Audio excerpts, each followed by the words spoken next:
याकूब वह पहला व्यक्ति था जिसने मसीह के आने की नबूवत की थी। उसने अपने पुत्र यहूदा से कहा था कि यहूदा का सिंह उसके वंश में से आएगा और राज करेगा। उत्पत्ति 50 अध्याय की 20 आयत में हम यूसुफ को वे शब्द बोलते हुए सुनते हैं जो संत पौलुस ने रोमियो 8 में बोले हैं, तुमने तो मेरे साथ बुराई करने की ठानी थी, लेकिन परमेश्वर ने उसी को भलाई के लिए ले लिया। उत्पत्ति का आरंभ इस तरह हुआ था, आदि में परमेश्वर, लेकिन उसके अंतिम शब्द मिस्र में एक ताबूत कफन है। यह मनुष्य के पाप का परिणाम है, लेकिन मिस्र के उस कफन में से परमेश्वर ने पाप में गिरे मनुष्य के लिए एक अद्भुत छुटकारा तैयार किया। इस्राएली मिस्र में गुलाम थे, फिर भी राजा फिरौन उनसे विचलित हो गया। वे संख्या में बहुत हो गए थे, इसलिए राजा के अंदर यह डर पैदा हो गया था कि वे उससे विद्रोह कर देंगे। इसलिए राजा ने यह राजज्ञा निकाली कि इस्राएली परिवारों में जो भी बच्चा नर पैदा हो उसकी हत्या कर दी जाए। यह योजना शैतान की थी। शैतान हमेशा से यहूदियों को मारने के लिए उनके पीछे लगा रहा है।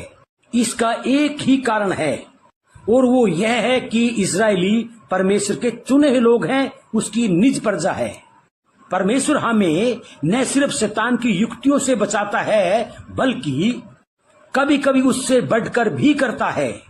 वह शैतान की चालों को उसी के सिर पर उल्ट देता है। आमीन। हम निर्गमन की पुस्तक में हैं।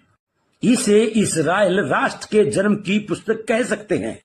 परमेश्वर अपनी सामर्थ्य हमें न सिर्फ शैतान से बचाने में दिखाता है, बल्कि इसमें भी कि वह उसी बात में शैतान को मिटाता भी है। इसका सबसे बड़ा उदाहरण कलवरी है, जहां शैतान ने यीशु के दुश्मनों द्वारा उसे सूली पर चढ़वाया, लेकिन वही सूली वह जगह बन गई जहां शैतान हार गया। परमेश्वर ने यीशु के लिए शैतान की युक्ति को उसी के सिर पर उल्ट दिया। अगर हम भी परमेश्वर के सामने एक शुद्ध विवेक और नरम व दीन दशा में रहेंगे, तो वह हमारे लिए भी ऐसा ही करेगा और हमारे जीवन के लिए परमेश्वर के उद्देश्य पूरे होंगे। यह बाइबल के प्रमुख संदेशों में से एक है। आमीन। हम यहाँ यह देखते हैं कि क्योंकि फिरौन ने यह राजज्ञा निकाली थी कि सभी नर बच्चे मार डाले जाएं, इसलिए मूसा की मां ने उसे एक टोकरी में रखा और परमेश्वर से प्रार्थना करते हुए उसे पानी में बहा दिया। अगर वह दुष्टता से भरी राजज्ञा न निकाली गई होती तो वह यह हरगिज न करती, लेकिन क्योंकि उसने ऐसा किया, इसलिए मूसा फिरौन की बेटी द्वारा पानी में से निकाला गया और उसका पालन पोषण फिरौन के महल में हुआ। वह जगह जहां परमेश्वर ने चाहा कि उसके जीवन के आरंभिक 40 सालों में वह प्रशिक्षित हो।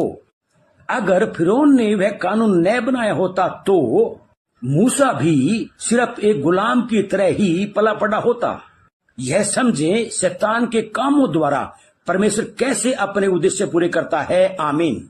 पिता परमेश्वर आपको और आपके पूरे परिवार को वरदानों से भर दे, यीशु मसीह के नाम में। आमीन।